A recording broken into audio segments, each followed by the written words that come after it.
We imagine the life of a medieval noble as a grand stage of feasts and tournaments, a constant parade of color, sound, and ceremony. But what happened when the trumpets were silent? What was the first sound they heard upon waking in the cold morning air? Let's pull back the heavy tapestry and step into that world. Imagine the chill of stone beneath your feet, the faint, lingering smell of wood smoke in the air. As we begin our journey together, I'd love to know where you're listening from tonight. It's always a wonder to see how far these stories travel. Let me know in the comments, and if you enjoy these travels into the past, please consider liking this video and subscribing for more peaceful histories. Welcome to Sleeping Scribe, where calming history stories help you unwind and gently fall asleep. Tonight, in Bedtime History, we uncover what medieval noble life was really like. Our story begins not on a battlefield, but in the quiet stillness of a lord's bedchamber. Moments before the sun graces the horizon, ... The world is dark, and it is cold. Inside the private chamber, a room known as the solar, the air holds a deep, penetrating chill that the thick stone walls cannot entirely keep at bay. This is the first sensation of the day, a damp cold that seems to seep into the very bones. There are no thermostats here, no central heating to command. There is only the slow, natural rhythm of the turning earth and the air it leaves in its wake. Within this room stands a grand structure, a bed of carved oak, immense and imposing. It is a world unto itself. This is not merely a place to sleep, but a profound symbol of status, a private fortress within the larger fortress of the castle. 4 thick posts rise towards the ceiling, supporting a wooden canopy known as a tester. From this canopy, heavy curtains of dark wool, perhaps dyed a deep crimson or forest green, hang on all sides. They are drawn tightly closed, creating a small, sealed chamber of fabric and wood. Inside this enclosure, the air is warmer. It is heavy with the scent of sleep and the faint, herbal fragrance of dried lavender sewn into the linen pillowcases. Here, the lord and his lady do not lie flat as we do. Instead, they rest in a semi-upright position, propped against a formidable bank of goose-down pillows and sturdy bolsters. This was a common practice, born from a mixture of medical belief and simple comfort. It was thought to be better for the humors of the body, to keep the head clear. The lord stirs first, a slight shift of weight. He is clad not in fine silks, but in simple, practical sleeping attire. A loose linen shirt falls to his knees, and beneath it he wears bries, which are best described as loose-fitting linen trousers, tied at the waist. Beside him, his lady is similarly dressed in a long, high-necked linen garment called a chemise. Full nudity, even in the privacy of the marriage bed, was generally avoided. It was seen as immodest, even vulnerable, in a world where one's chambers were never truly private. Their bed is a landscape of textures, the coarse weave of the linen sheets, softened by countless washings, the heavy, reassuring weight of the woolen blankets, and perhaps, laid over their feet, is the soft fur of a wolf or a bear pelt. This was not just for warmth. It served a more practical, if unsettling, purpose. Fleas and lice were a constant reality of life, for rich and poor alike. It was hoped that these tiny pests would be drawn to the warmth and texture of the fur, leaving the sleeping nobles in relative peace. Then comes the sound. It is not an alarm clock's gentle chime. It is a deep, resonant clang that echoes across the castle courtyard. A bell, rung by a watchman on the walls, signaling the first light. Or perhaps it is the long, low call of a horn. This is the official start of the day, a signal to the scores of servants, guards, and workers who make the castle function. And for the lord and lady, it is the signal that their brief, curtained privacy is over. Almost immediately, there is a soft scratch at the chamber door, a pause, and then 2 servants enter. A young man and a woman, moving with a quiet efficiency that speaks of long practice. They do not speak unless spoken to.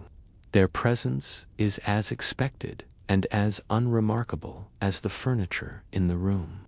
This concept of privacy, so central to our modern lives, was entirely different. Servants were a constant, silent fixture, present for the most intimate moments of dressing and washing. They were the invisible hands that made the noble life possible. The first servant moves to the large wooden shutters that cover the chamber's narrow windows. He pulls back the heavy iron bar, and the shutters swing open with a soft groan.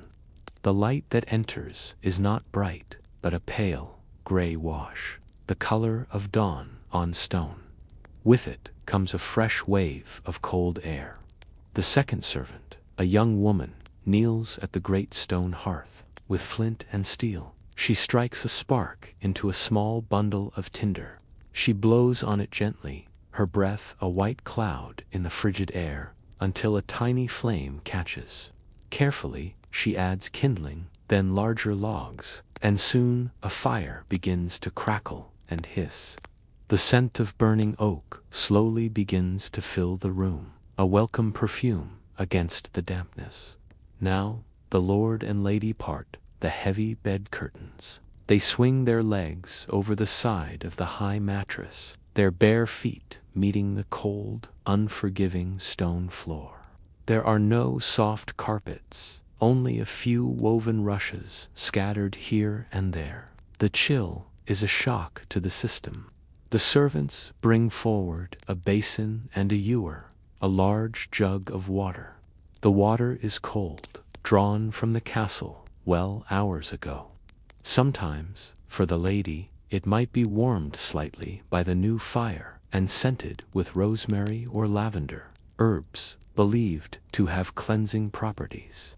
They wash their hands and faces, a brisk, functional act to wipe away the sleep. For more personal needs, there is the garderobe, a small, closet-like room built into the thickness of the outer wall. It is, in essence, a toilet, a simple stone or wooden seat over a chute that drops straight down the outside of the castle wall, emptying into the moat below, or a dedicated cesspit. It was a marvel of medieval engineering, but it was also drafty, and the smell, especially in summer, was a constant, unpleasant companion. As the lord stands, a servant brings his clothes for the day. He is being dressed as a child might be. A fresh linen shirt, woolen hose pulled up the legs and tied to a belt, and then a tunic, perhaps of fine wool, dyed a rich blue. The lady, too, is assisted by her maids, who lace up her gown and arrange her veil. From the moment they wake, their lives are a series of structured rituals, performed with the help of others. The cold awakening is complete, and as the fire in the hearth grows stronger, casting a warm, flickering light upon the tapestries that line the walls, the first duty of the day calls. It is not a worldly duty, but a spiritual one, an obligation that will set the tone for all that is to follow.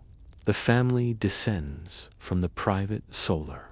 Their footsteps echo softly in the winding stone stairwell.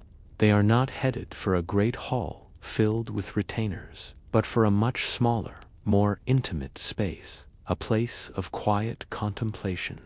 Nearly every castle of significant standing contained a private chapel, or at least a small oratory for the exclusive use of the noble family and their immediate household. This was not merely a convenience, it was a statement of piety and of power, a direct link to God within the walls of their own home. The chapel is often one of the more beautiful and carefully constructed parts of the entire castle, where the solar might be decorated with tapestries of hunts and battles. The chapel is a testament to faith. The air inside feels different. It is still and cool, thick with the lingering scent of old incense and the sweet, waxy perfume of beeswax candles. Light, still pale with the morning, filters through a small stained glass window. It throws patches of deep blue and ruby red onto the stone floor. The colors seem to glow with an inner life. At the front of the small room stands a carved wooden altar, perhaps draped in a cloth of fine linen, embroidered by the lady of the castle herself. Above it might hang a small painted crucifix. The family takes their place on simple wooden benches or kneel on embroidered cushions. They are joined by their children and a few higher-ranking members of their household. The castle's resident chaplain, a priest who lives within the walls, is already waiting at the altar. He begins the morning mass. The service is conducted entirely in Latin. The rhythmic, melodic chanting fills the small space, the ancient words echoing off the cold stone. For the Lord and his family, their understanding of the language would vary. The Lord, especially if he had been educated for a role in governance, might follow along quite well. The lady might know many of the prayers by heart from repetition. The children, just beginning their education, would likely understand very little, their participation a matter of learned discipline. The lady might hold a personal prayer book, a treasure known as a book of hours. These were incredibly valuable, a sign of both wealth and devotion. Each page was made of fine vellum, with prayers and psalms painstakingly copied by a scribe. The true beauty, however, lay in the illustrations.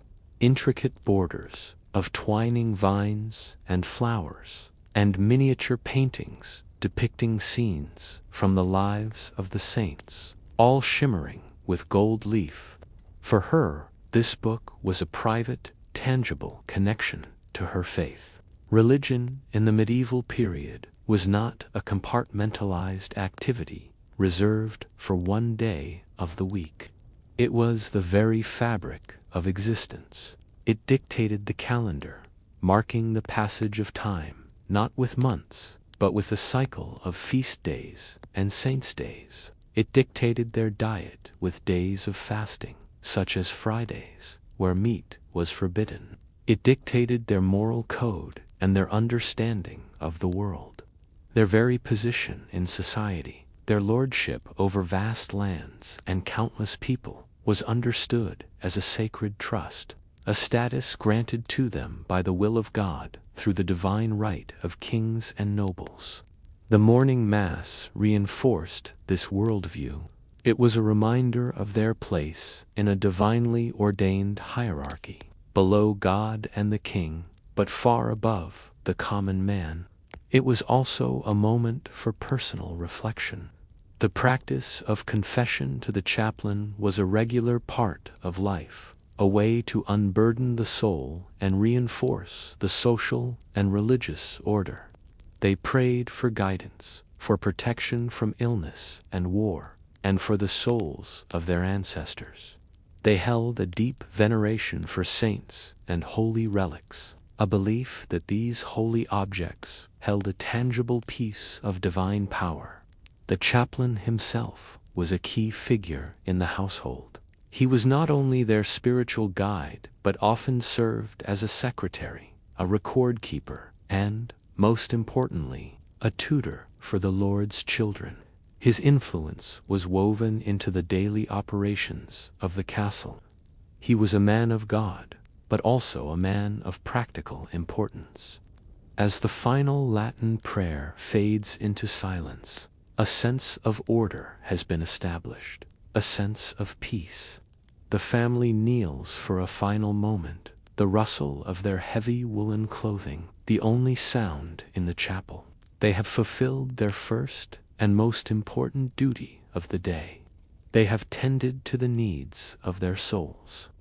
Now, with their spiritual duties fulfilled and their minds centered, they can turn their attention to their worldly needs and to the very first meal of the day.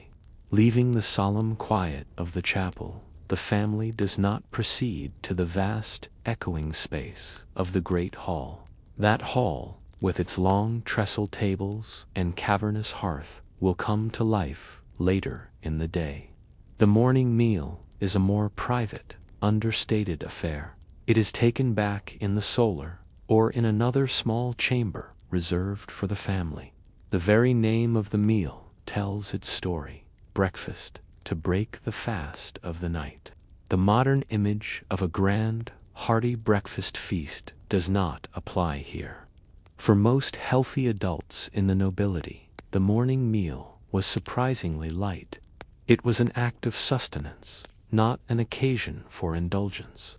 In a world where gluttony was counted among the 7 deadly sins, a light morning meal was also a subtle sign of piety and self-control.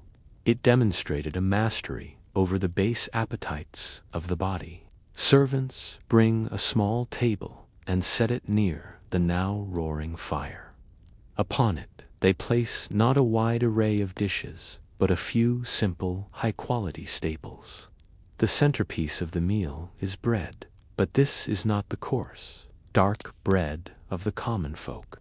The lower classes and the castle staff would eat maslin, a heavy, dense loaf made from a mixture of rye and barley.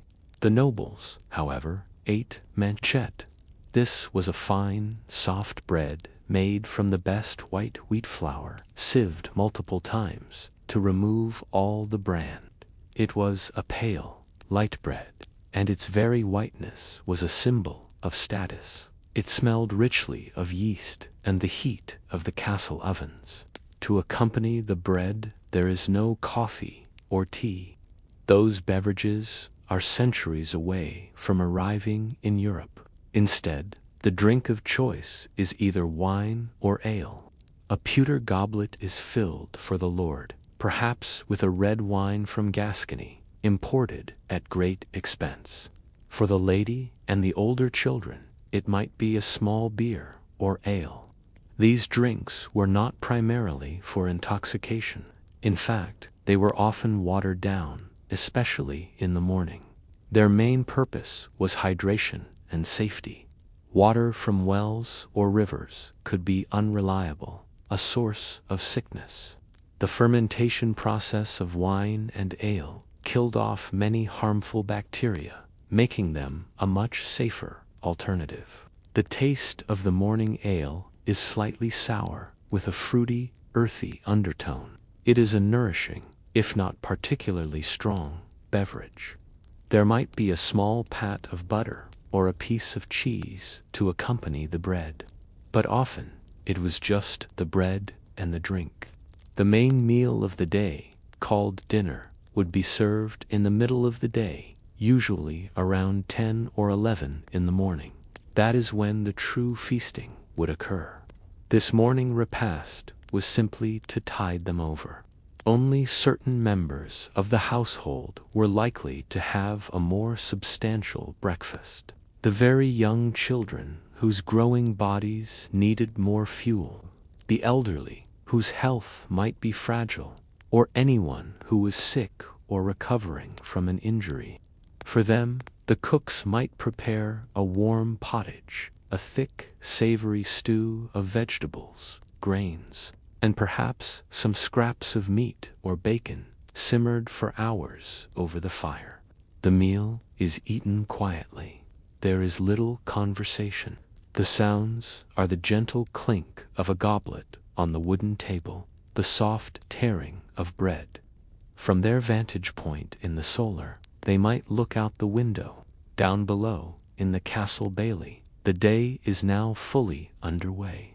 Grooms lead horses from the stables. The blacksmith's hammer begins its rhythmic ringing. The sounds of a small, self-sufficient town coming to life drift up to their private chamber. They are above it all, observing the world they command. Having broken their fast, they are now ready. The day's work, their duties and responsibilities, can truly begin, and the paths of the Lord, the lady, and their children will now diverge. With the simple morning meal concluded, a purposeful energy settles over the solar. The day is no longer about personal ritual, it is about duty. The structure of their lives was not one of leisure, but of immense responsibility. Each member of the noble family had a role to play, a set of tasks that upheld their status and ensured the smooth operation of their world. The Lord turns his attention to matters of administration. He is not just a warrior. He is the CEO of a large and complex agricultural enterprise. He is the law. His first meeting of the day is with his steward, the man responsible for the day-to-day management of the Lord's vast estates, or manors. Together, they review accounts. They discuss crop yields, the health of the livestock, the collection of rents from the tenant farmers who work their land. They might plan the construction of a new mill or the repair of a stone wall. After the steward comes the reeve, a man chosen from among the peasants to supervise the work on the Lord's personal lands. He brings news from the fields, reports on the progress of the plowing or the harvest. The Lord must listen, judge, and command. He might also be called upon to dispense justice for minor disputes among the people living on his land's stolen pig. A disagreement over a property line. The Lord's court is the first and often final authority. He sits as judge, his word carrying the weight of law. His work is entirely mental. It is about strategy, finance, and governance. His authority is also communicated through letters. The Lord would not write these himself. Instead, he would dictate his correspondence to a clerk, often the same chaplain who led the morning mass. The scratch of a quill pen on expensive parchment is a constant sound in the background of the Lord's morning. He might be writing to his king, pledging his loyalty and his knights for an upcoming campaign, or perhaps to another noble, arranging the strategic marriage of one of his children. Once the letter is complete, it is sealed, not with an envelope and glue, but with a drop of hot, melted beeswax. The Lord then presses his personal signet ring into the warm wax. The intricate design, unique to his family, is an unbreakable mark of authenticity. The heavy, official feel of that ring on his finger is a constant reminder of his power and identity. While the Lord manages the external affairs of his domain, the lady, his chatelaine, commands the internal world of the castle.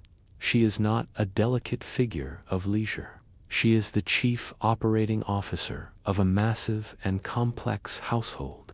On her belt, she carries a large ring of keys, the jangling sound heralding her approach as she moves through the castle corridors. These keys unlock the storerooms, the pantry, and the buttery, the economic heart of the household. Her morning begins with an inspection. She descends into the cool, dark cellars, where barrels of wine and ale are stored. She checks the pantry, ensuring the stocks of flour, salted meat, and dried fish are sufficient. She confers with the head cook, planning the menus not just for the family, but for the entire household, which could number in the hundreds. The logistics are staggering.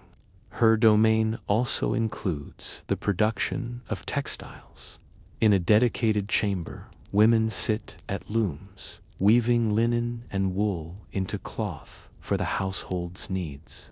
The lady inspects their work, ensuring the quality is high. She is also responsible for the health and well-being of every person living within the castle walls. From the highest-ranking knight to the lowliest kitchen servant, she is a manager, a logistician, and a matriarch. Meanwhile, the children's day of labor has also begun, though theirs is the labor of learning. Their education is rigorous and entirely focused on preparing them for their future roles. In a small chamber, the Lord's son sits with the chaplain. The monotonous drone of the boy reciting Latin verbs fills the room. He is learning grammar, logic, and rhetoric, the foundation of a classical education. He must learn to read and write, not just for personal enrichment, but to one day manage his own estates. But his education is not purely academic. A significant portion of his day is dedicated to physical training. He learns to ride a horse with skill and confidence, to handle a small sword, to practice archery in the castle courtyard. His life is geared towards one ultimate goal: knighthood. This process often began in earnest around the age of 7, when a boy might be sent away from his family to the household of another, more powerful lord. There, he would serve as a page, learning courtly manners and the arts of war from the ground up. His sister's education is different, but no less structured. She too learns to read, though often in her vernacular language, French or English rather than Latin. Her primary education is geared towards making her a capable chatelaine and a suitable wife for a nobleman of equal or greater status. She learns the complex arts of household management from her mother. She practices music, perhaps learning to play the lute or to sing, and she spends countless hours on embroidery, her needle creating intricate scenes on fine linen. This was not just a pastime, it was a necessary skill, a way of producing the beautiful textiles that decorated the castle and the chapel. For both son and daughter, their lives are set on a predetermined path. Their work is to become the next generation of the nobility. The morning is a whirlwind of these distinct but interconnected duties. A complex machine of administration, management, and education is in full motion. But soon, the castle bell will ring again, this time signaling the approach of midday, and with it, the day's great social and culinary event, dinner.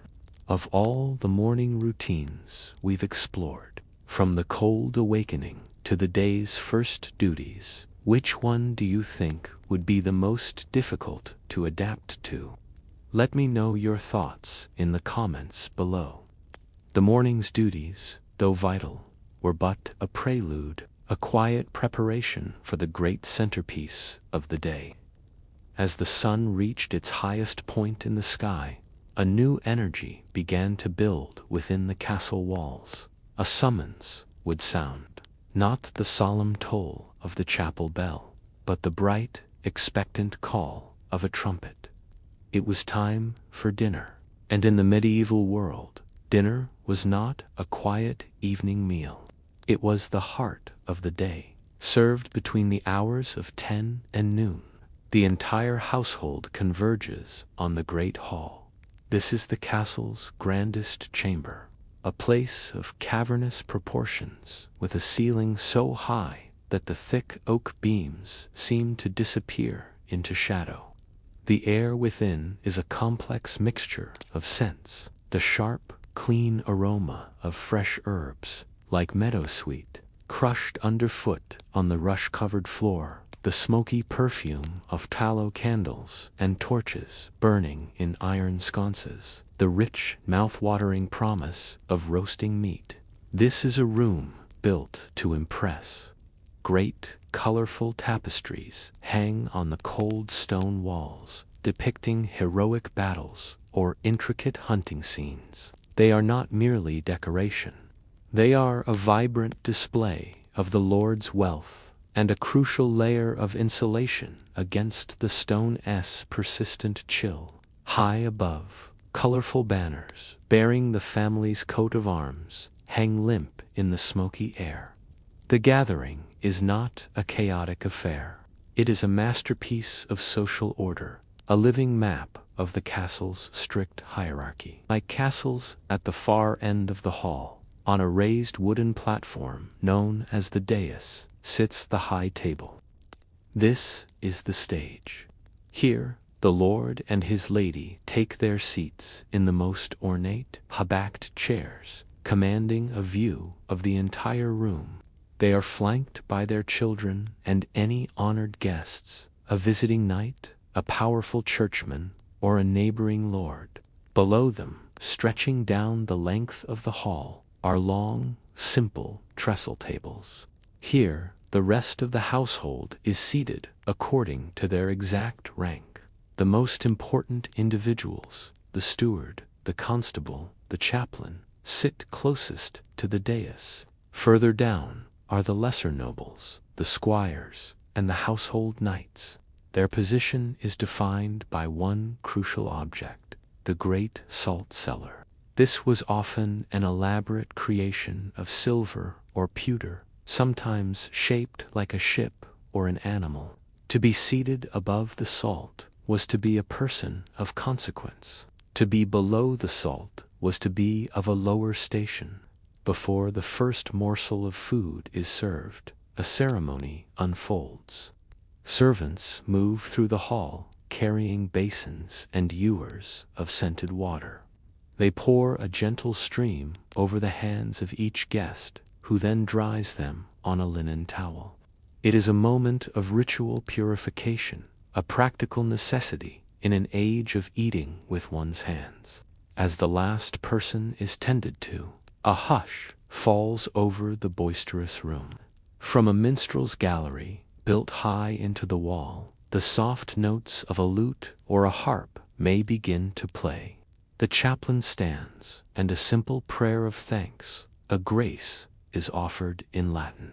The ceremony is complete. The social order has been affirmed. And with a final flourish of a trumpet announcing the Lord's readiness, the true spectacle can begin as the great feast is brought forth from the kitchens. The doors to the kitchens swing open, and a grand procession begins. A parade of servants, led by the steward, marches into the great hall, bearing enormous platters. The sight, the sound, and the smell are intoxicating. This is not a meal of individual plates, but of shared abundance. The food is served in courses, known as messes. During each mess, a wide variety of dishes are placed on the tables, and the diners, usually in pairs, share from the same bowls and platters. At each diner's place, there is no ceramic plate. Instead, a thick, square slice of die-old bread, called a trencher, serves as an absorbent plate. Upon this humble foundation, the feast will be built. The diner has a spoon for soups and pottages, and a personal knife, which was often carried with them. But the most important utensils are their own hands. Forks existed, but they were small, ornate tools used only by carvers to serve meat. To eat with a fork was seen as strange, even foppish, and the meat is the undeniable star of the show. The forests and fields of the Lord's domain are brought to the table.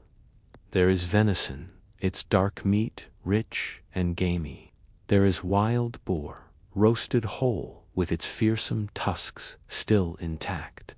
And there are birds of every kind, not just chickens and geese, but swans, herons, and cranes. The most spectacular of all is the peacock, a culinary magic trick. The bird would be carefully skinned, cooked, and then redressed in its own magnificent plumage. Its iridescent blue and green feathers fanned out as if it were still alive.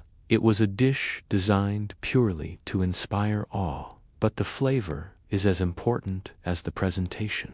The medieval palate craved bold, powerful tastes. This was the age of spices, and their use was the ultimate symbol of wealth and worldliness. Spices like black pepper, cinnamon, cloves, and nutmeg had to be imported over vast distances from the Far East, making them astronomically expensive. Sauces were thick, complex concoctions, often combining sweet and savory elements. A venison stew might be heavily spiced with cloves and ginger, sweetened with dried fruits, and thickened with breadcrumbs.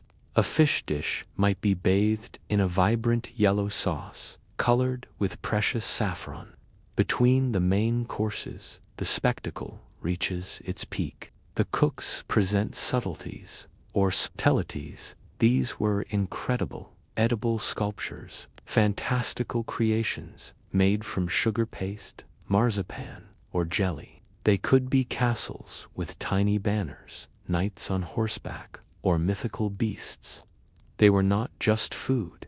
They were art. They were conversation pieces, designed to amaze the guests and demonstrate the Lord's boundless hospitality. While the high table groans under the weight of these delicacies, the fare for those seated below the salt is simpler. They too eat well, but with less variety and certainly fewer spices. Vegetables, which we consider so central to a healthy meal, were often viewed with suspicion by the nobility. They were seen as the food of peasants. When they were eaten, it was usually cooked for hours in a pottage or a thick stew.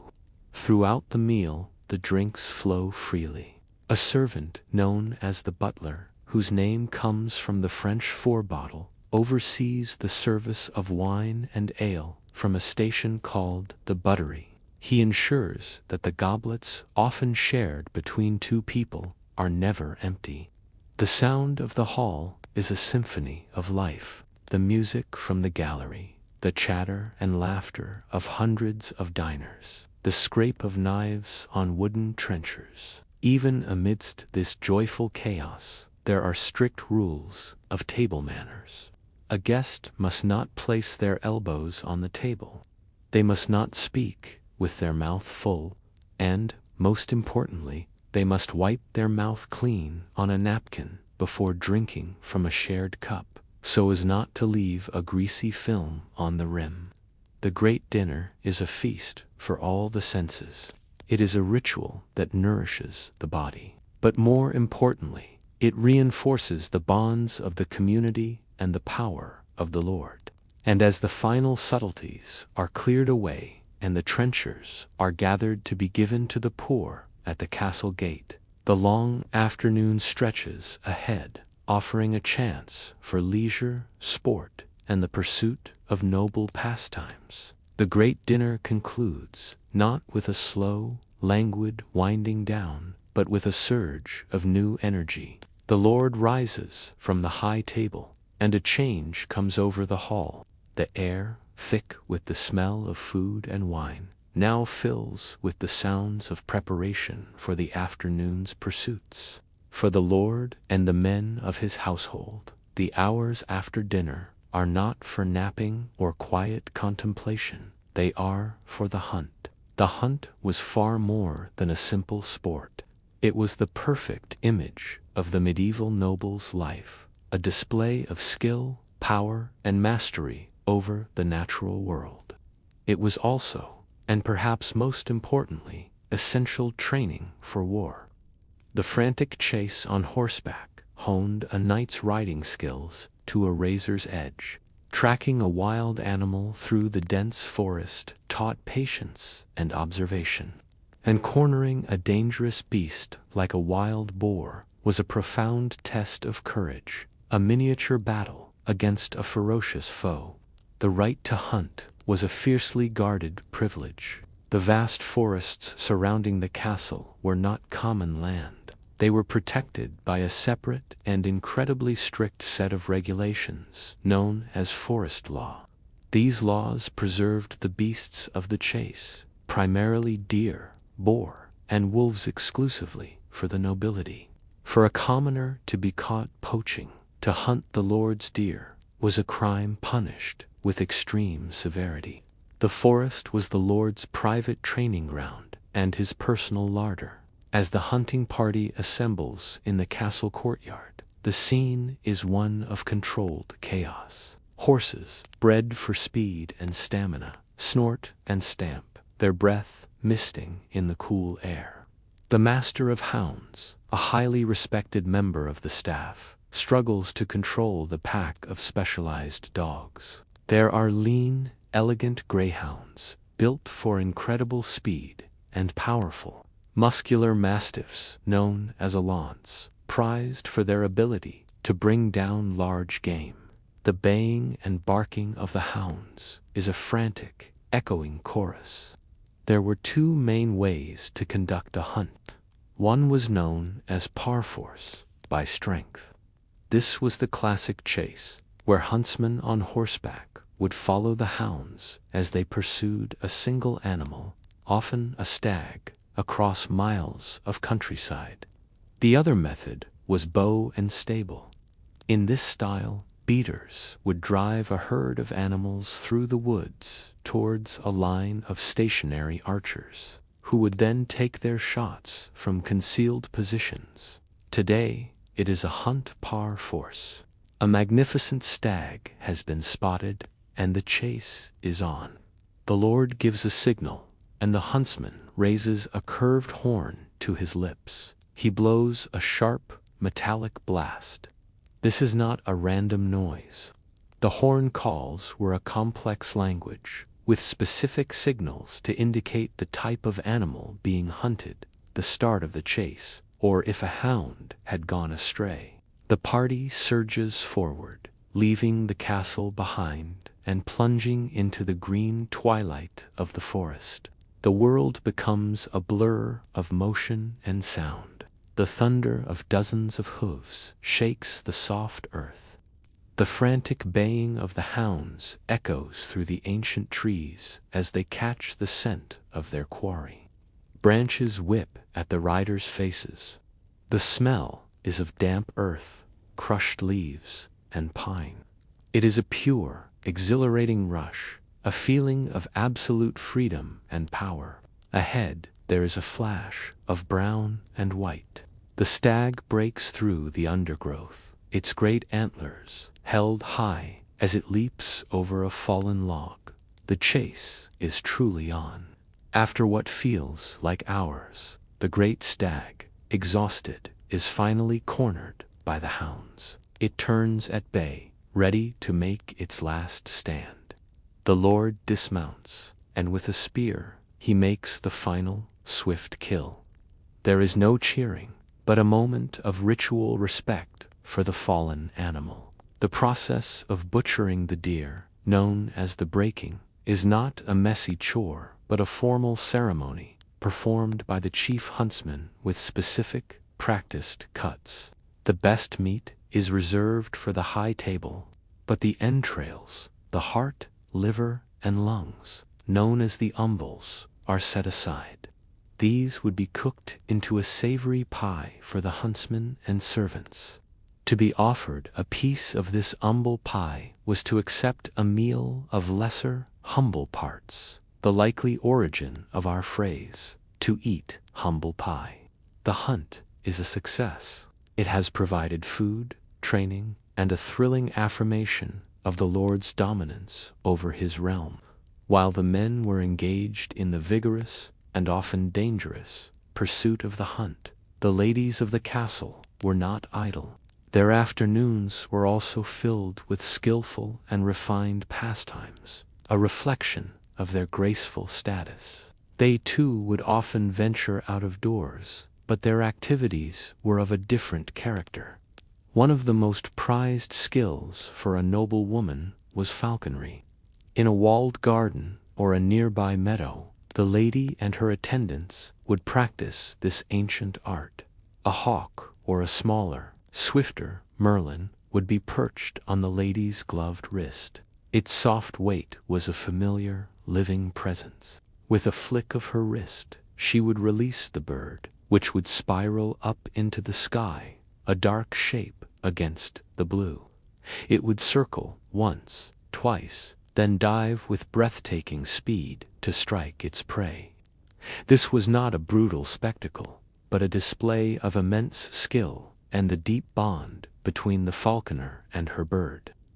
Like the men, the ladies were also accomplished horse riders. They would ride out to inspect the estate or simply to enjoy the air, seated elegantly on a side saddle, a position considered more modest for a woman. Her horse would be a gentle, well-trained palfrey, not a powerful warhorse, and her ride would be a leisurely tour, not a frantic chase. For quieter moments, the lady would retreat to her herber, the private castle garden. This was her sanctuary, a walled space, safe and peaceful, filled with the sweet scent of roses and lavender. Here, neat beds of herbs were grown for both the kitchen and the apothecary, providing flavors for food and ingredients for medicines. It was a place for quiet contemplation, for conversation with her ladies-in-waiting, or simply for walking among the flowers. Indoors, the solar would be bathed in the soft afternoon light, filtering through the windows. Here, the lady would practice the arts that were central to courtly life. The gentle, melodic notes of a lute or a harp might drift through the chamber. A noblewoman was expected to sing and to play an instrument, providing the soundtrack for the castle's more peaceful moments. She might also spend hours at her embroidery frame. The precise prick of her needle through taut linen was a patient, creative act. This was no mere hobby. Embroidery and tapestry making were highly valued art forms, creating the beautiful wall hangings and altar cloths that brought color and life to the stone fortress. If she desired a quiet distraction, she might read. The invention of the printing press was still in the future, so books were rare and precious manuscripts, copied by hand. She might read a book of poetry, or a chivalric romance filled with tales of brave knights and courtly love. Or she might engage a guest or one of her children in a board game. Chess was a popular and respected game of strategy. Other favorites included tables, an early form of backgammon, and the simple line-drawing game, Nine Men's Maurice. The smooth, carved feel of an ivory chess piece was the feel of a civilized and strategic mind at play. These pursuits, combined with her ongoing duties of managing the household and receiving important visitors, filled her afternoon. Each activity, from the thrill of the hawk's flight to the quiet focus of a threaded needle, was a reflection of her education, her refinement, and her indispensable role in the life of the castle. As the afternoon light begins to soften and turn to gold, both the returning hunters from the forest and the ladies from their gardens and chambers return to the castle, as heart, their thoughts, turning towards the evening meal and the entertainment that will close the long day. If you could spend an afternoon as a medieval noble, would you choose the thrill of the hunt or the peaceful leisure of the castle gardens and solar? Share your preference in the comments. The sun, which had been their clock for the entire day, has now dipped below the horizon. A deep, velvety darkness begins to fall, a darkness far more profound than any we know in our modern electrified world. Within the castle, the day's dynamic energy softens. The thunder of the hunt is a fading echo. The focused work of the afternoon is done. Now, a more gentle, intimate rhythm takes over, guided not by the sun, but by the warm, living light of the fire and the candle. The household gathers once more in the great hall, but the atmosphere is transformed. The cavernous space, which at midday was a stage for grand ceremony, now feels smaller, warmer, more enclosed. The primary light no longer comes from the high windows, but from the great central hearth, where a massive fire crackles and spits, casting long, dancing shadows upon the stone walls. Tallow candles in their iron sconces add their own soft, flickering pools of gold. The air is thick with the comforting scent of woodsman. This is the time for supper. Served in the early evening, around 6 or 7 o'clock, this meal is the gentle closing chapter to the day's feasting. It is a mirror image of the midday dinner, where dinner was loud, supper is quiet. Where dinner was a formal spectacle, supper is a relaxed, almost familial gathering. The long trestle tables are set up again, but the seating is less rigid.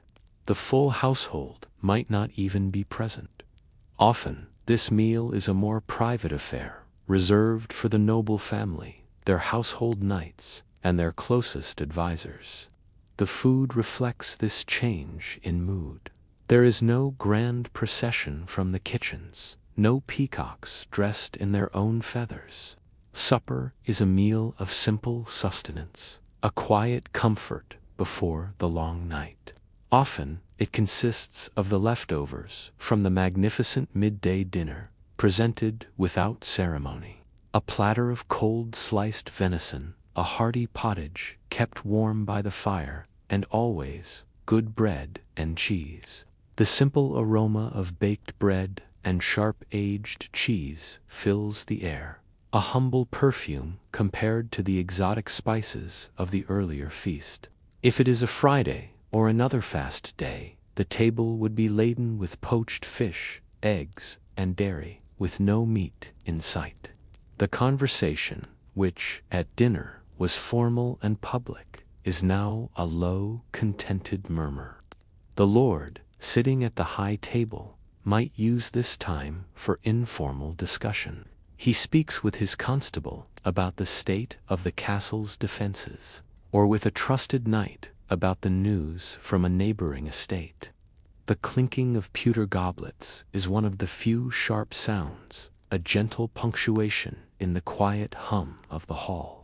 As the simple meal winds down, a final, special drink might be served.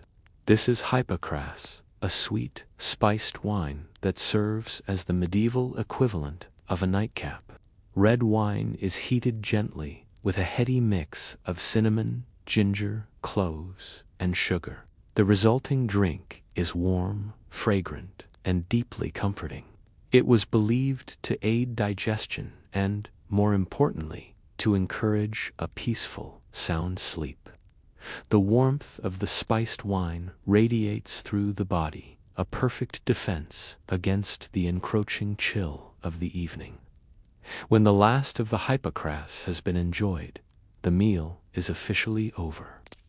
Servants move with quiet efficiency to clear the dishes. Then, they dismantle the trestle tables themselves, lifting the long planks from their supports and carrying them to the sides of the hall. The great, open space is cleared. The chairs and benches are drawn closer to the roaring hearth. The day's nourishment is complete. Now, with the hall transformed into a vast, firelit chamber, the castle settles in for the night's entertainment, a vital and beloved part of courtly life.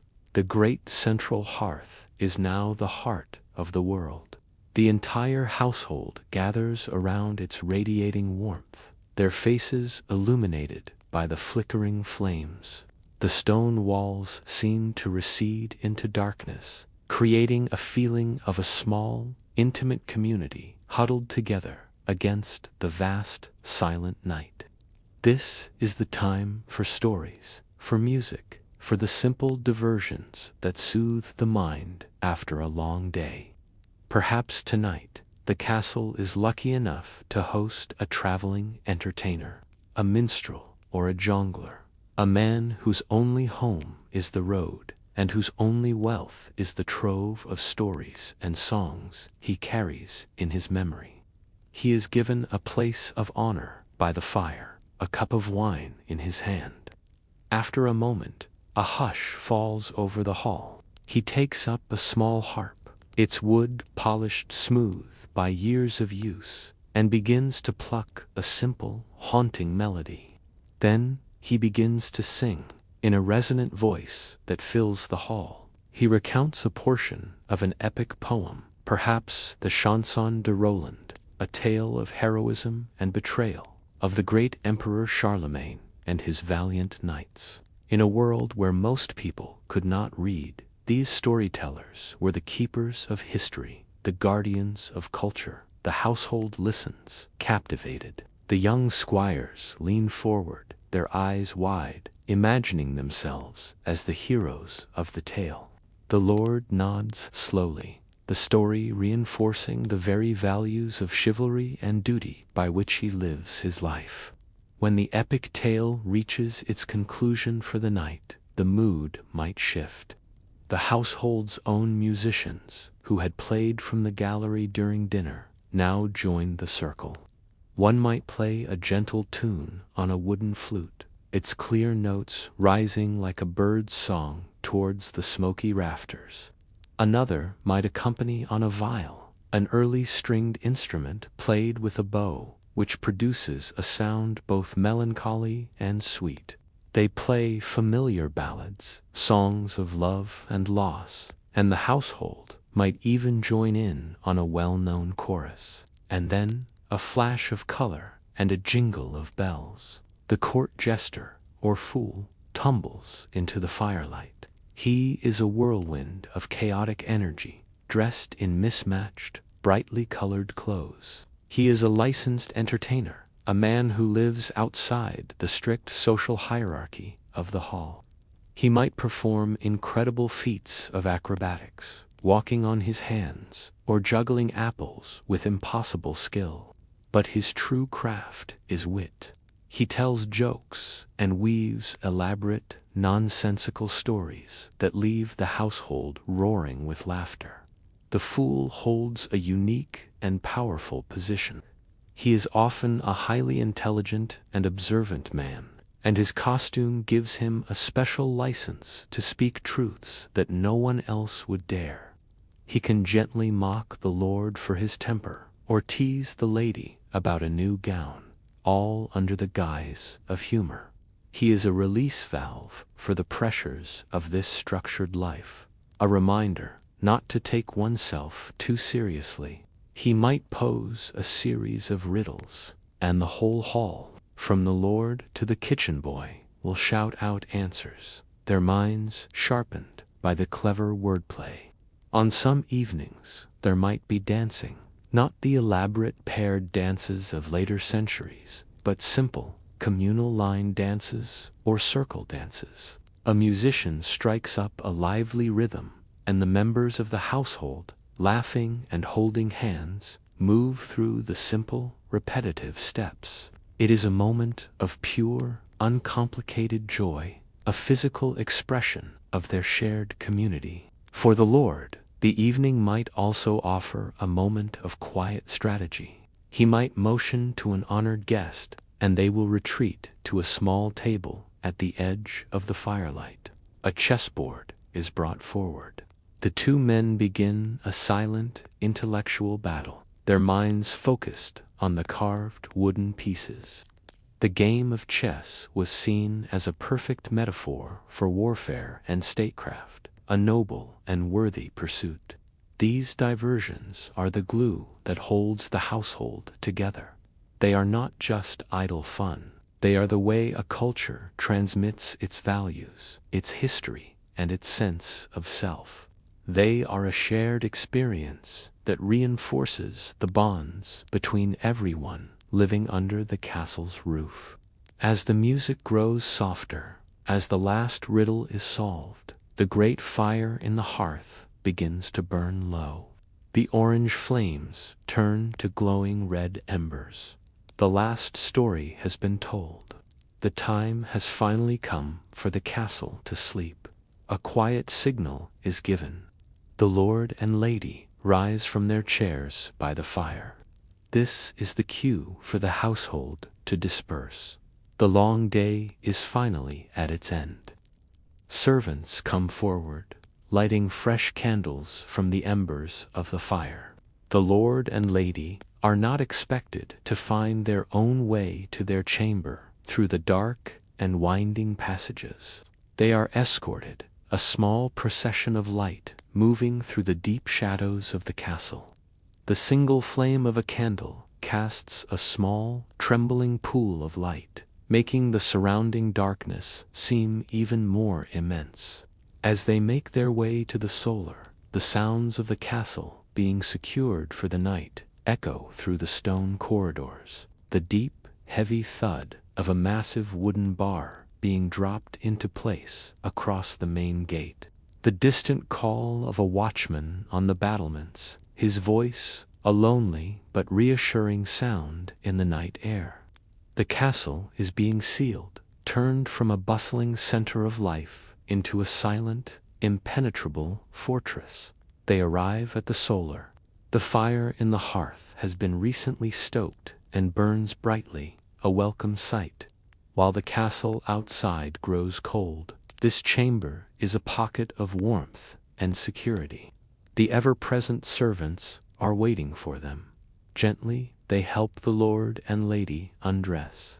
The heavy outer garments, the valuable tunics and gowns, are not simply tossed aside.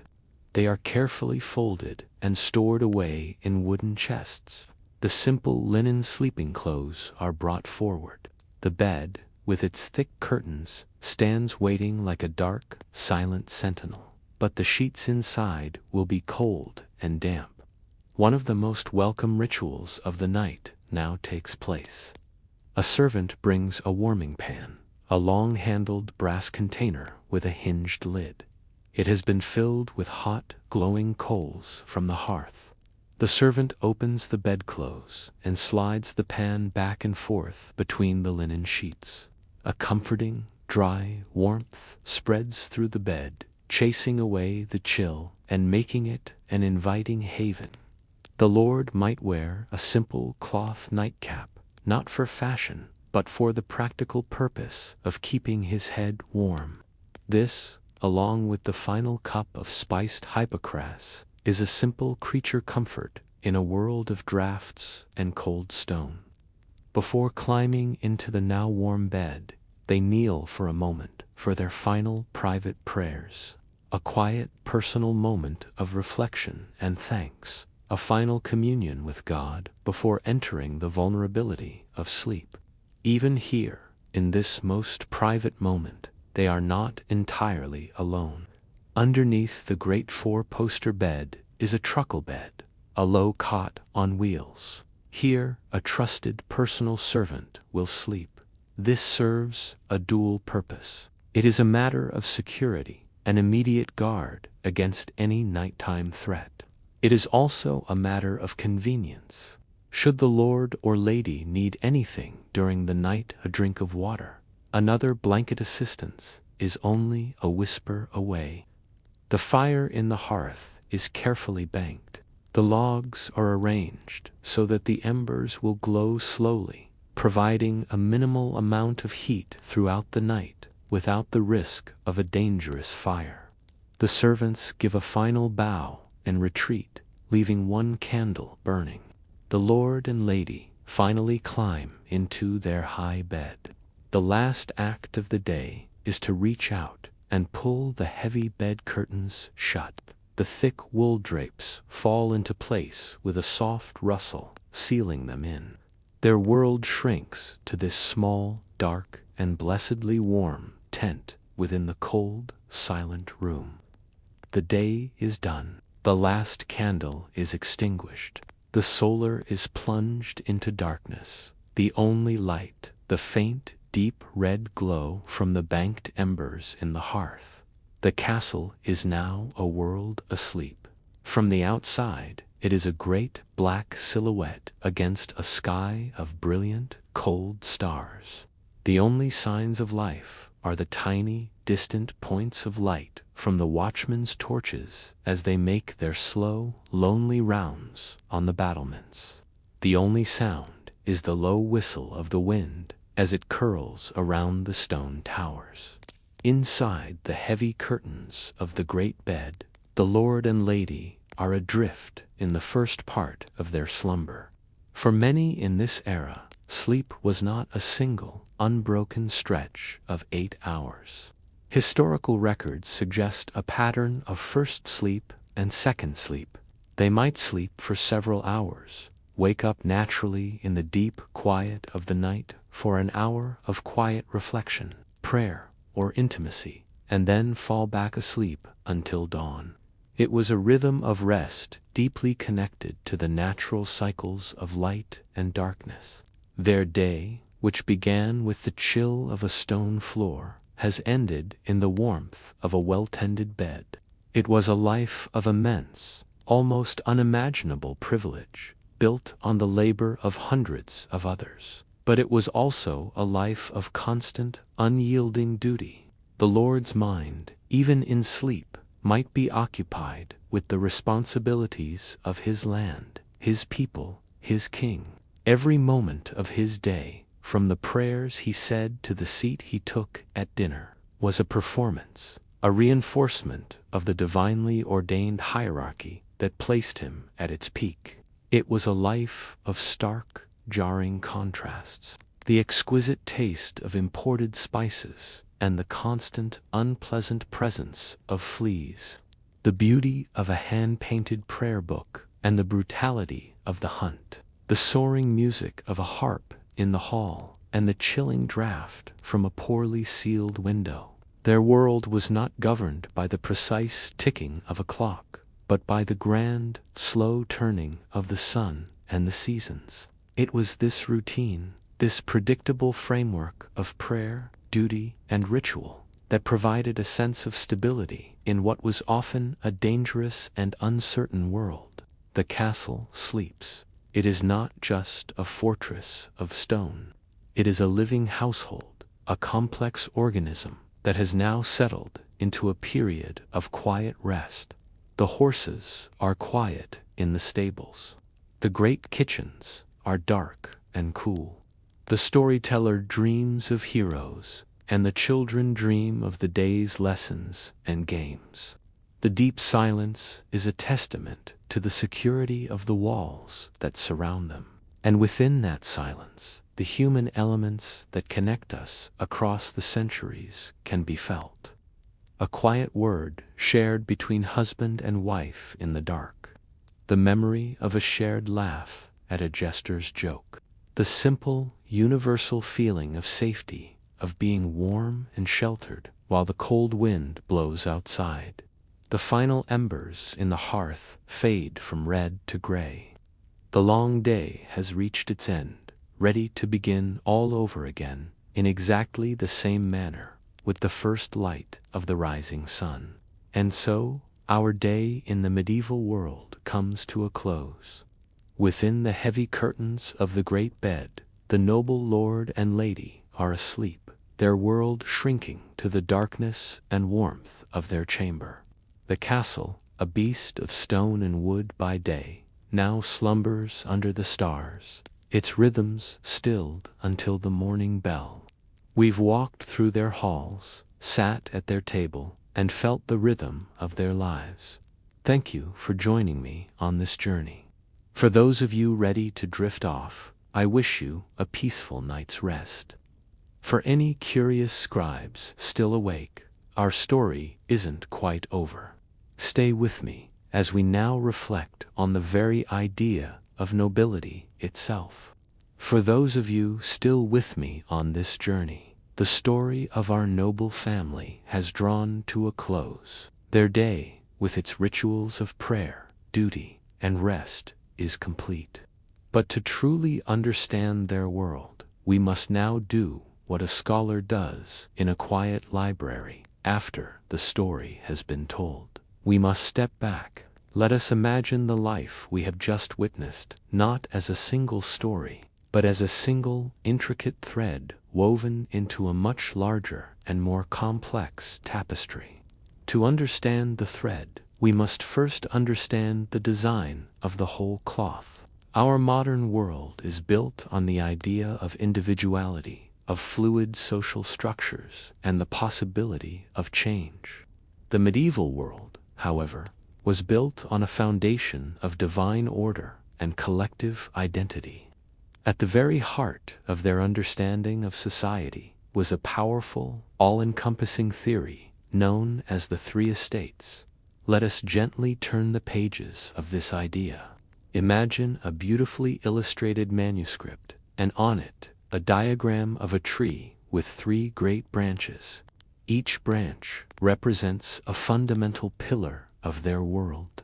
These were the orators, the bellators, and the laborators, those who pray, those who fight, and those who work. The first of these estates, the orators, was the clergy, the archbishops, the priests, the monks in their quiet cloisters. Their sacred duty was to pray for the souls of all of Christendom. They were the spiritual guardians of society, the intermediaries between humanity and God. Their labor was not of the body, but of the soul, and it was considered the most vital work of all. They waged a constant, unseen war against sin and damnation, and in doing so, they protected everyone. The third estate, at the base of the tree, supporting all the others, was the laborators. These were the common people, the vast majority of the population, the peasants in the fields, the blacksmiths at their forges, the merchants in the growing towns. Their duty was to work, to till the soil, to create the goods, and to generate the wealth that fed and clothed the other two estates. Theirs was a life of physical toil, seen as both a divine curse for the sin of Adam and a noble, necessary contribution to the whole. And in the middle, the strong branch that connects the spiritual and the terrestrial, we find the bellators, those who fight. This was the nobility, the class whose life we have just explored. From the mightiest king to the lowliest household knight, their divinely appointed purpose was to protect the body of the kingdom. They were the guardians of the physical realm, just as the clergy were the guardians of the spiritual. Their role was to wield the sword, to defend the church from its enemies, to protect the common people from invasion and injustice, and to maintain the king's peace. This model of society was not presented as a system of oppression or inequality. In the idealized view, promoted with great power by the church, it was a vision of perfect, harmonious interdependence. It was a body, with each part having a crucial function. The clergy were the soul, the nobility were the arms, and the commoners were the legs and torso. Each part needed the others to survive. The peasant could not farm his field in peace without the knight to protect him. The knight could not dedicate his life to the arts of war without the peasant to feed him, and neither could hope for salvation without the priest to pray for them. This ideology was the ultimate justification for the noble's privileged existence. The grand feasts, the expensive armor, the fine clothes, the exemption from manual labor, all of these were not seen as luxuries, but as the necessary tools and rightful rewards for their sacred and dangerous duty. Their entire life, as we have witnessed it, was a direct and constant expression of this role. The long hours spent training for combat, the hunt which honed the skills of warfare, the administrative duties of governing and dispensing justice, these were the noble's work. This was their form of labor. Of course, this perfect three-part model was a profound simplification of a much messier reality. It was an ideal, not a perfect description. As the Middle Ages progressed, it struggled to account for the growing class of merchants and artisans in the towns and cities. These people did not fit neatly into any of the three categories. They did not fight, they did not farm in the traditional sense, and they were not clergy. Yet their wealth and influence grew, slowly beginning to challenge the old order. The model also glossed over the vast differences within each estate. A powerful archbishop had little in common with a poor village priest, just as our great Lord had little in common with a landless knight. But the power of this idea cannot be overstated. It shaped the very consciousness of the people who lived within it. For a noble lord, this worldview would have been as natural and as unquestioned as the rising of the sun. It would have instilled in him a profound sense of purpose, a belief that his position was not an accident of birth, but a sacred responsibility handed down to him by God himself. It reinforced the idea that social mobility, the moving from one estate to another, was not only difficult but undesirable, a disruption of the divine plan. While this rigid structure would eventually begin to fray and dissolve with the coming of the Renaissance and the modern world. For centuries, it was the unshakable foundation of their reality. And having understood the noble's place within this grand cosmic order, we can now turn to the intricate code of conduct that was meant to govern their every action, the code of chivalry. If the theory of the three estates was the map of the noble's world, then chivalry was the compass they used to navigate it. It was a complex, beautiful, and often contradictory moral and social ethos that defined the ideal of the perfect knight. It was the code that was meant to elevate the brutal warrior into a paragon of virtue.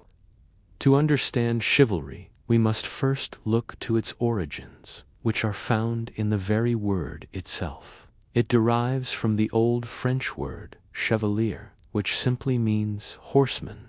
At its heart, chivalry was the code of the man on the horse, the mounted, armored warrior who dominated the medieval battlefield. But it grew to be so much more than a simple warrior's ethos.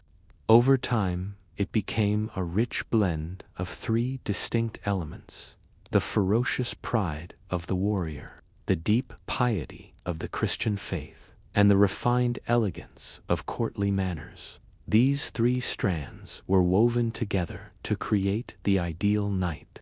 From the warrior tradition came the most important chivalric virtue of all, prowess or prowess. This was a knight's courage, his skill in combat, his strength, and his willingness to face danger without flinching. Without prowess, a man could not truly be a knight. But prowess alone was not enough. A knight also had to be defined by his or loyalty. This was the sacred bond that held the feudal world together. Loyalty to one's lord, to one's sworn oaths, and to one's comrades in arms was an absolute requirement. To be disloyal was to be dishonored, to lose one's place in the world. Generosity, or largesse, was another key virtue. A noble lord was expected to be open-handed with his wealth, rewarding his followers, giving gifts to guests, and supporting the church. Avarice was a stain on a noble's character.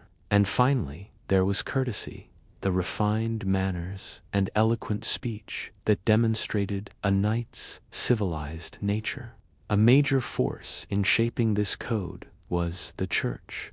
In the early Middle Ages, the church often struggled with the inherent violence of the warrior class.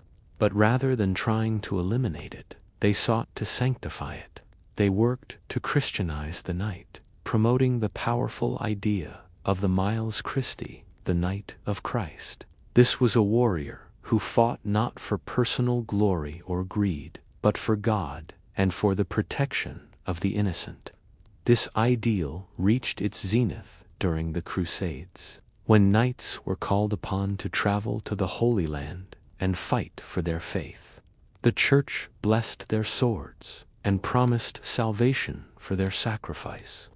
A fascinating and highly influential aspect of chivalry was the concept of courtly love, made popular through the songs of troubadours and the great romances of the age. This was a complex and highly stylized code of behavior between knights and ladies.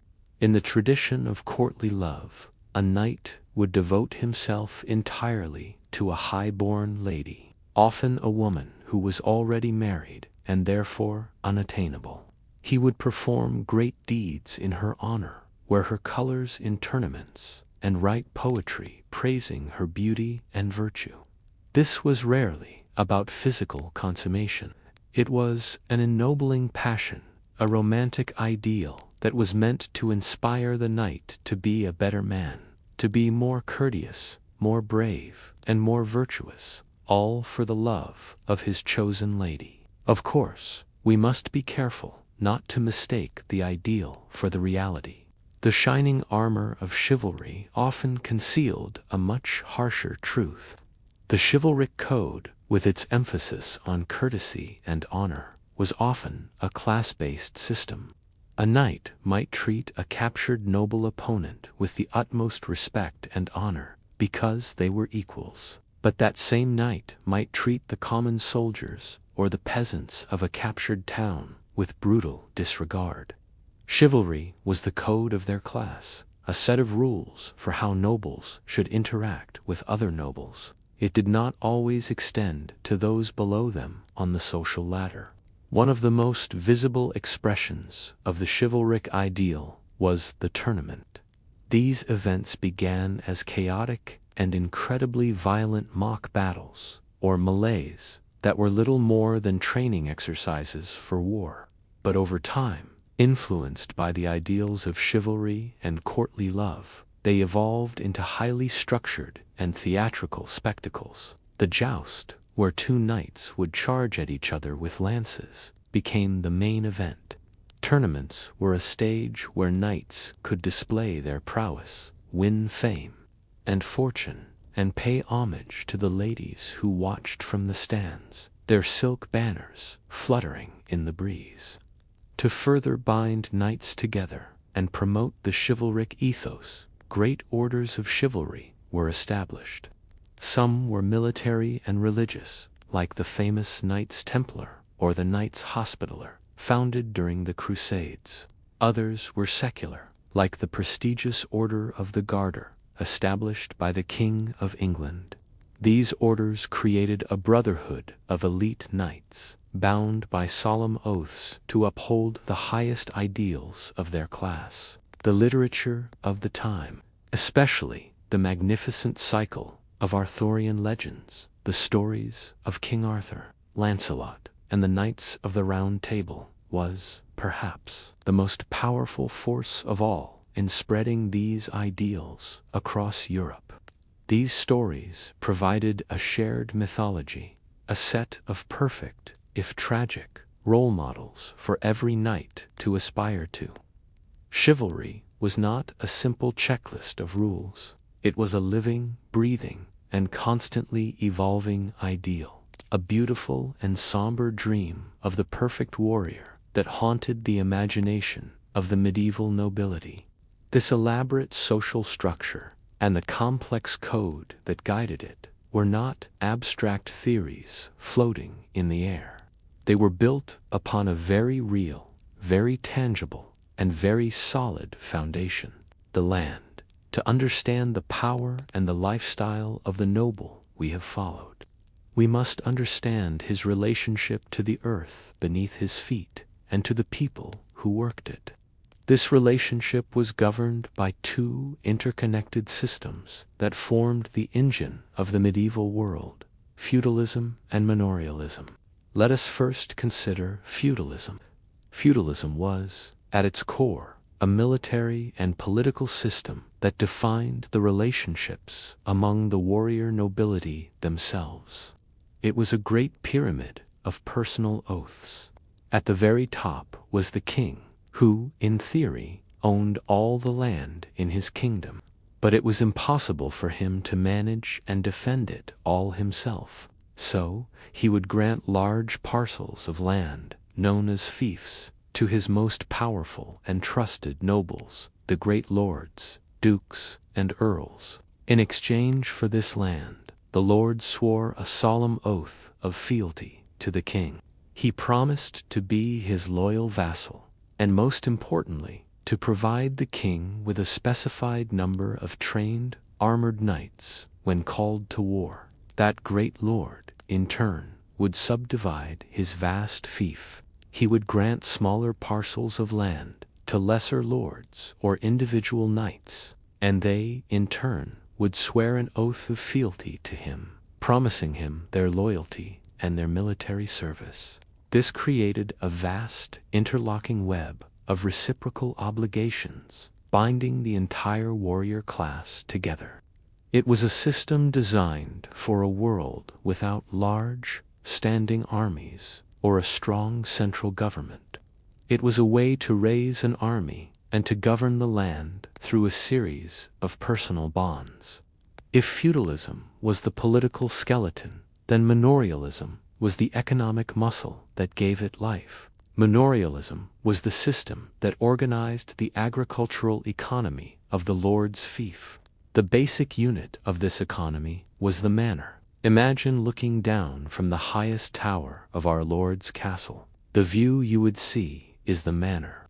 It is a largely self-sufficient world. You would see the castle itself, the administrative center. You would see the small village where the peasants live. You would see the church, and all around, you would see the fields, the pastures, and the woodlands. The land of the manor was divided. A portion of it, usually the best land, was the lord's personal property, known as the domain. The produce from this land belonged directly to him. The rest of the land was divided into small strips and allotted to the peasants. These peasants, or serfs, were not slaves who could be bought and sold, but they were not free either. They were legally tied to the land. They could not leave the manor without the lord's permission.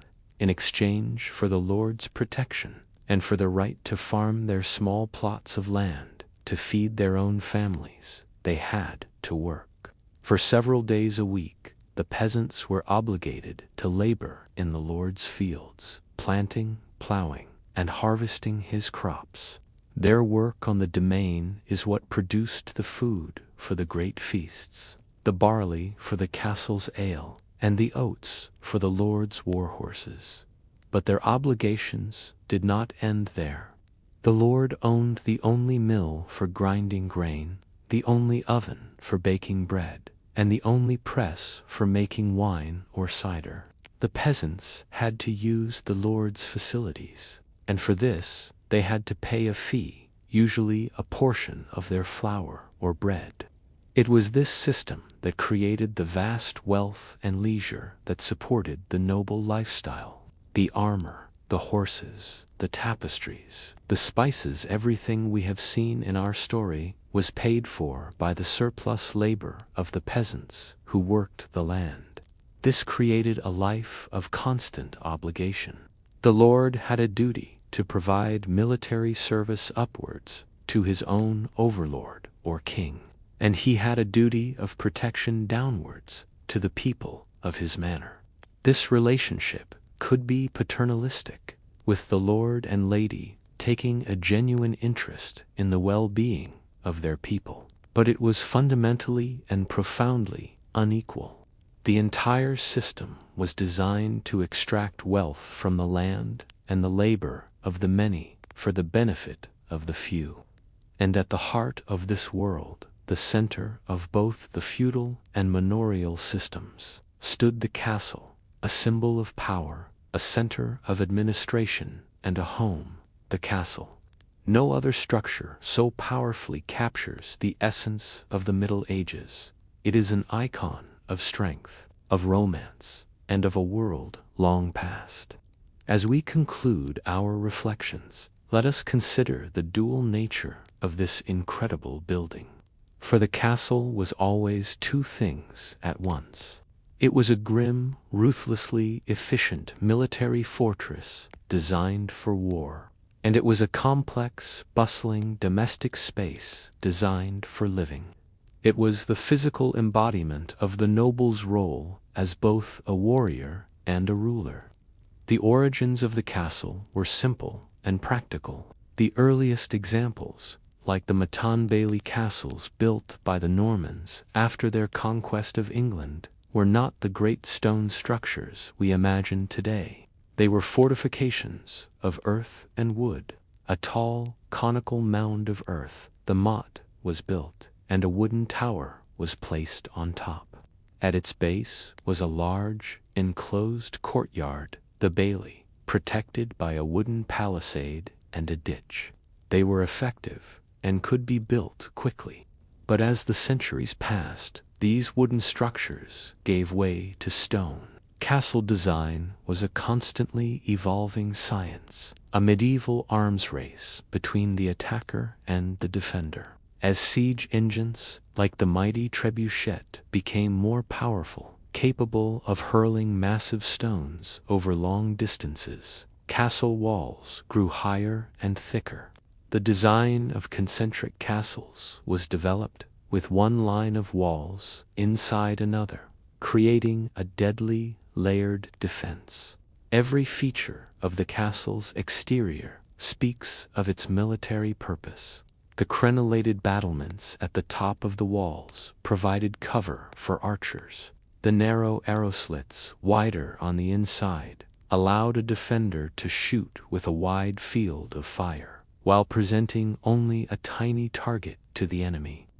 The gatehouse, with its heavy iron portcullis and murder holes above, was the strongest and most deadly part of the fortress.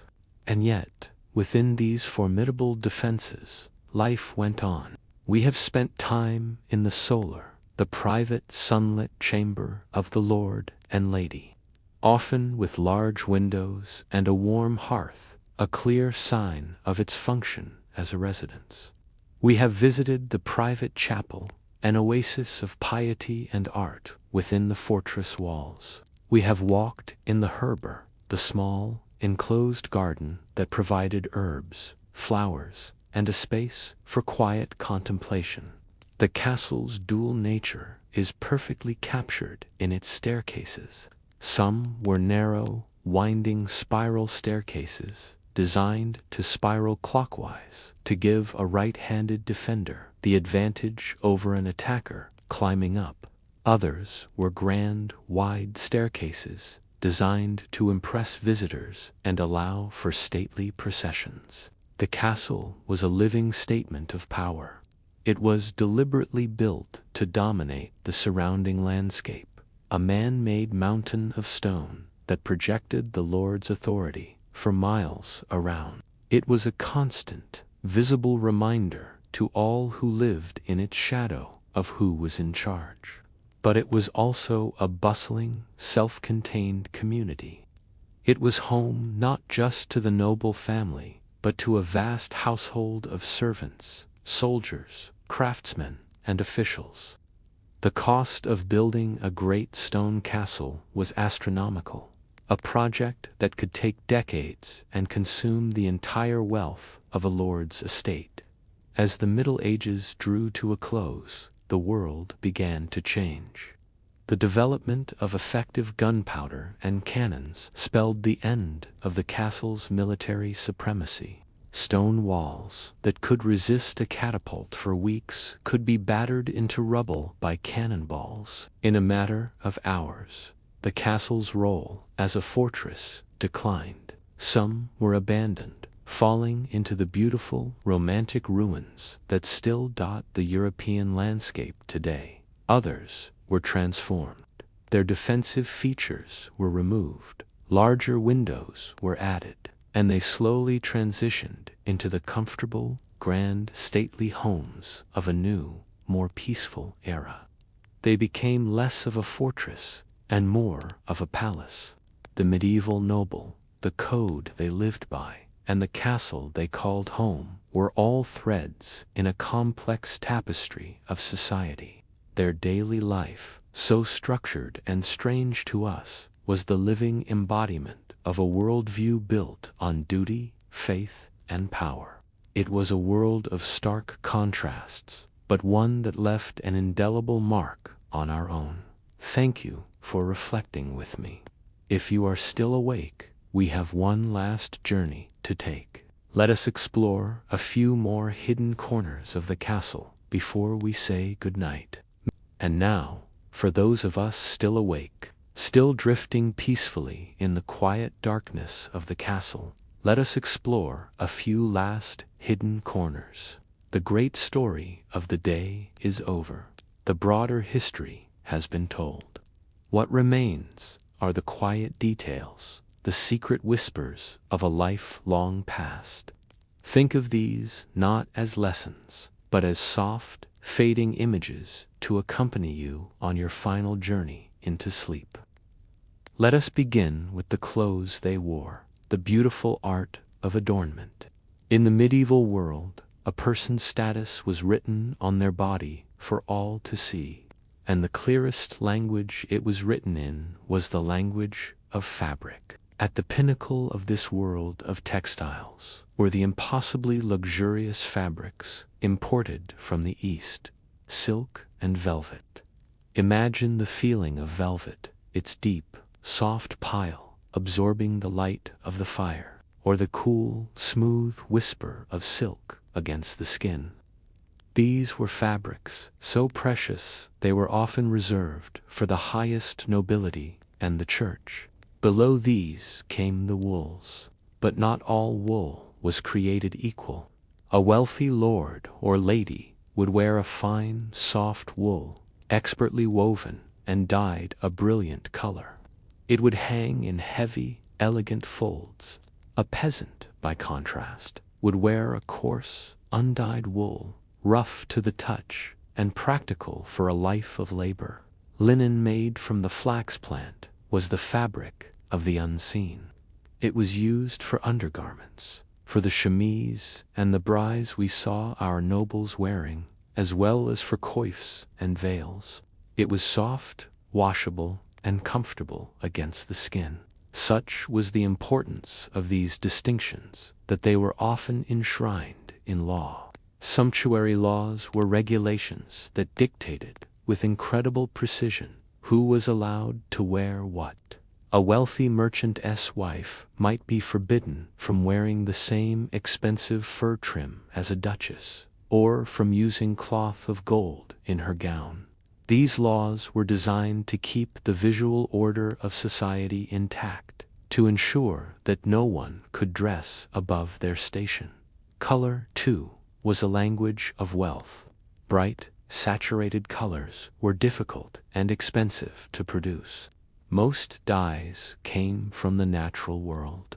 Blues came from the woad plant, and reds from the root of the madder plant. The most brilliant crimson, however, came from the tiny kermes insect, and was fabulously expensive. The poor wore the colors of the earth, browns, grays, and pale, faded greens. The rich wore the colors of jewels, deep blues, vibrant reds, and rich purples.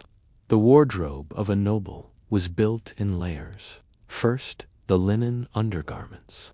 Over this, a man would wear a tunic, called a coat, and a woman a long gown. And over that, especially on formal occasions, they might wear an outer tunic or surcoat, which could be sleeveless, to show the fine fabric of the garment beneath. Fur was another potent symbol of status. The humble squirrel fur might line the cloak of a simple knight, but the pure white ermine, with its distinctive black-tipped tail, was reserved for royalty and the highest ranks of the nobility. Jewelry was worn with a certain understatement. Heavy brooches of silver and gold were used to fasten cloaks at the shoulder. Rings, often set with a single polished gemstone, adorned their fingers. And elaborate belts or girdles made of metal plates or embroidered fabric were worn low on the hips.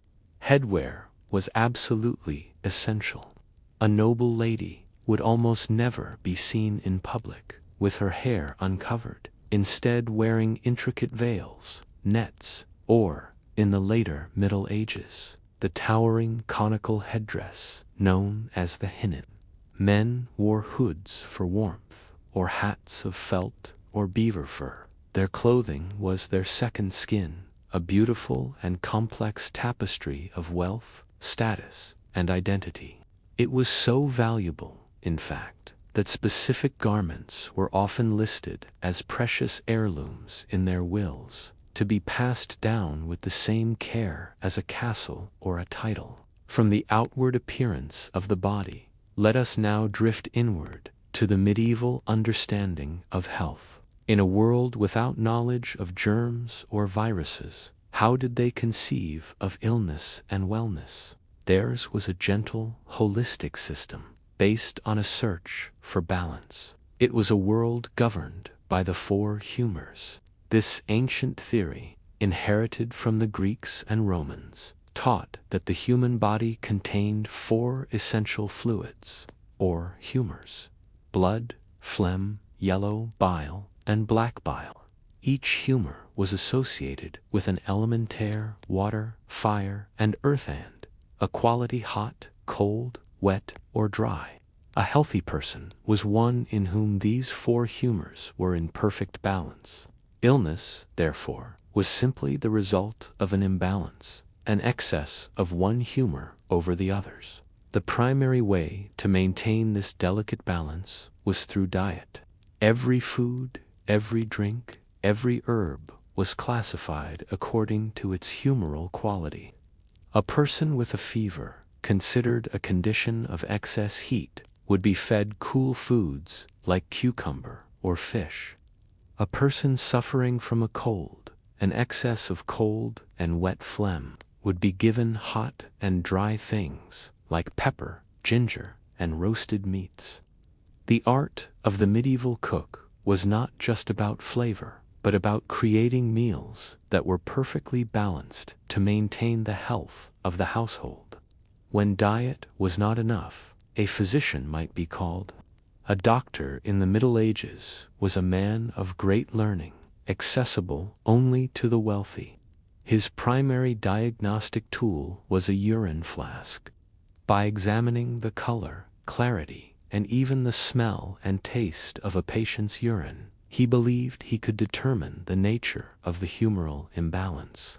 If there was determined to be an excess of blood, the most common treatment was bloodletting. While it seems frightening to us, to them it was a perfectly logical procedure to remove the surplus humor and restore the body to equilibrium. A much gentler and more common form of medicine was found in the castle's own herb garden. This quiet, fragrant space was a living pharmacy. The lady of the castle would often be skilled in the use of herbs. She knew that lavender, with its calming, aromatic scent, could soothe a headache, that rosemary could aid the memory, and that a poultice of comfrey leaves could help to mend a broken bone. The heavens, too, played a role in their health. Physicians often consulted astrological charts. The positions of the planets and the signs of the zodiac were believed to influence the body's humors, and to determine the most auspicious times for administering a treatment or gathering medicinal herbs. To ward off bad smells, which were believed to carry disease in a theory known as miasma, a noble might carry a pomander. This was a small, ornate ball of silver or gold, filled with fragrant spices, musk, or ambergris, which they would hold to their nose in a crowded room. Theirs was a world where health was a delicate dance between diet, the earth, and the cosmos, a constant, gentle effort to maintain a perfect, natural balance. From the balance of the body, we turn now to a symbol of the family's very soul, its identity made visible. Let us spend a few quiet moments with the beautiful and symbolic language of heraldry. In the heat of a battle or the chaos of a tournament, a knight was a man sealed in iron. His great helmet, with only a narrow slit for vision, completely obscured his face. He was anonymous. How, then, could his followers recognize him? How could his enemies know the reputation of the man they faced? The answer was heraldry. Emerging in the 12th century, the coat of arms was a system of bold, simple, and instantly recognizable symbols painted on a knight's shield and banner. It was his personal logo, his signature in a world of war. This language of symbols, known as a blazon, followed a very strict and elegant set of rules. The most fundamental of these was the rule of tincture. The colors and patterns of heraldry were divided into two groups: the colors, which were blue, red, green, purple, and black, and the metals, which were gold, represented by yellow, and silver, represented by white. The primary rule was that you could not place a color upon a color, nor a metal upon a metal. This ensured that the designs had maximum contrast and could be easily seen and identified from a great distance. The design itself was made of several components. There was the shield, the canvas upon which the identity was painted, and there were the symbols, known as charges, that were placed upon it. Animals were some of the most popular charges, each with its own symbolic meaning. The lion, often depicted rampant or standing on its hind legs as if to attack, was the ultimate symbol of courage and royalty. The eagle represented nobility and power, and the fierce wild boar stood for courage and ferocity in battle. Alongside these animals were simple, bold geometric shapes known as ordinaries. A wide vertical stripe down the middle of the shield was called a pale.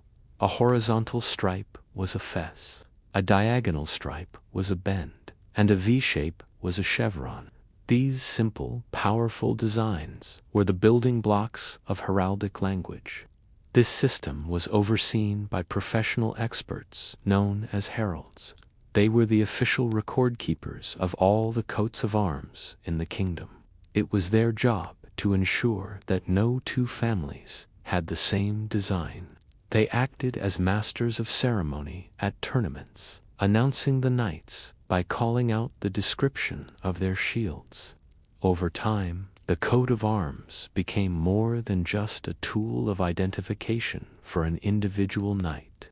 It became the hereditary symbol of his entire family, his lineage. It was passed down from father to son through the generations. It appeared everywhere, a constant reminder of family pride. It was carved into the stone above the castle fireplace, woven into the tapestries, and engraved on the signet ring used to seal letters with wax. It was a beautiful, silent language of identity, a visual map of a noble's place in the world. And now, as we reach the very end of our journey, let us take one final, quiet look around the sleeping castle. The lord and lady, their children, their guests, they are all at rest. But their lives, as we have seen, were not lived alone. Their world was made possible by the quiet, constant work of the unseen household. Let us imagine ourselves as a silent spirit drifting through the corridors of the sleeping castle. We might pass the office of the steward, the most powerful official in the household. He was the chief manager, the man responsible for all the estates, the accounts, and the smooth running of this vast enterprise. We might drift past the darkened stables, the domain of the marshal, who was in charge of the priceless horses, the symbol of the knight's very existence. In a small room near the wine cellars, the butler sleeps. His name comes from the old French word for bottle, and he was the master of the cellar, responsible for all the wine, ale, and beer that flowed so freely during the great feasts. Near the kitchens, we find the pantry, the domain of the pantler, whose responsibility was the all-important bread, from the finest manchet to the coarsest loaf for the servants. In a chamber near the lord's own solar, the chamberlain is at rest. He was the officer in charge of the lord's private chambers, his bed, and his immensely valuable wardrobe. And down below, in the great kitchens, a vast staff, is asleep. The cook, who was often a man of high status and temper, and his army of assistants, the spit-turners, the bakers, and the young scullery maids, who spent their days in the steam and smoke, scrubbing the endless mountains of pots and pans. Upstairs, in small, simple chambers, the lady's companions, her ladies-in-waiting, are asleep, and near the Lord's chamber, on simple pallets or truckle beds, are the young pages and squires, the noble boys who served the Lord directly, learning the ways of their class. The castle was a complex, living organism, a perfectly organized hierarchy of duty and service, and this entire, intricate ecosystem of labor existed for one purpose: to allow the noble family to live the life we have witnessed. Their leisure was built upon the industry of these many unseen hands. Their peace was secured by the constant, quiet work that continued day and night within the great stone walls. Our exploration of the medieval world is now complete. We have seen the nobles' day, understood their worldview, and peeked into the secret corners of their lives. The great stone castle is now truly asleep, holding all these stories within its walls. The fire has burned down to embers, and the night is deep and still. It is time for us to rest as well. Thank you so much for spending this time with me. If you've enjoyed our journey and found it relaxing, please consider liking the video, subscribing to Sleeping Scribe, or leaving a comment. Your support means the world. Until next time, may your dreams be peaceful and your rest be deep. Good night.